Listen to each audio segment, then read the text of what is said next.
created the Cybercrime Investigation and Coordinating Center, or the CICC, under the Office of the President for the same purpose and enumerated its powers and functions under Section 27. Alas, despite these provisions, Madam Speaker, cybercrimes are committed every single minute, unabated and seemingly unstoppable.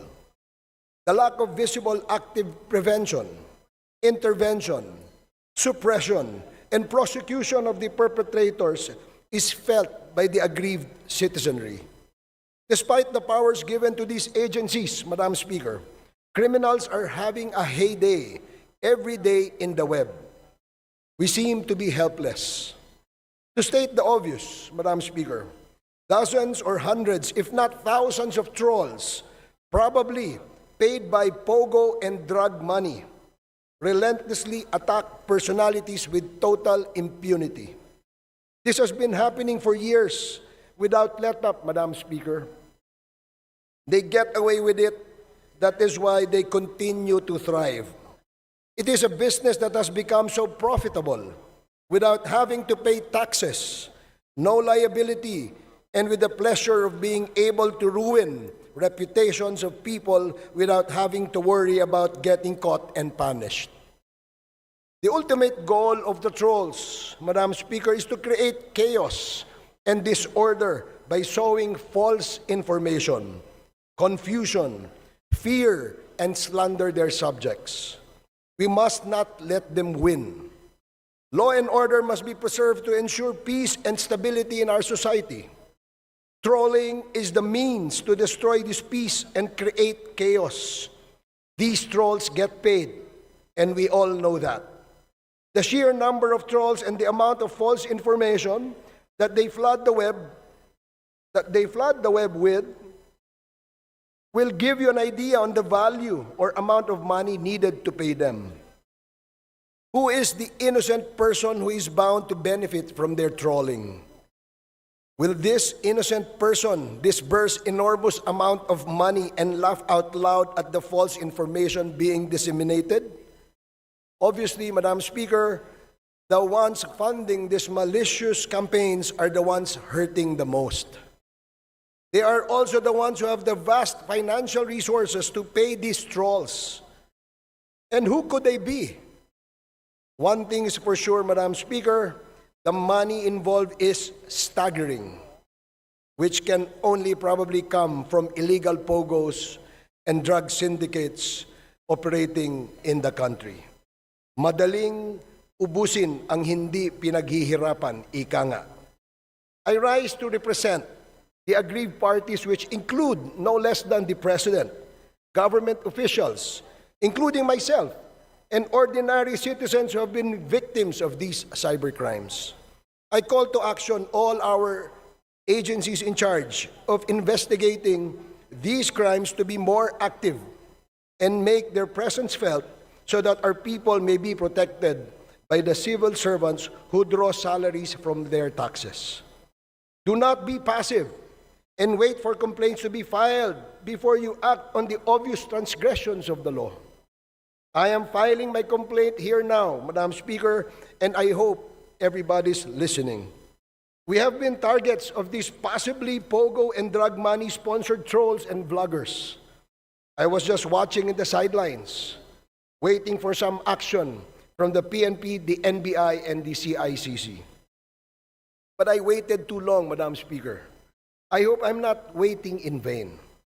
Today, I am telling every peace-loving, truth-believing, and God-fearing good men and women of this country, let us not allow evil to triumph. Let us do everything for good to always reign on this land. To all you trolls and malicious vloggers, let me say this. It is all right to criticize us politicians. Kasama po sa trabaho at sa hazards ng public service yan. Pwede nyo kaming i-criticize hanggang magsawa kayo because we cannot be onion-skinned. You can criticize us all you want as long as your criticisms are anchored on the discharge of our official duties and functions.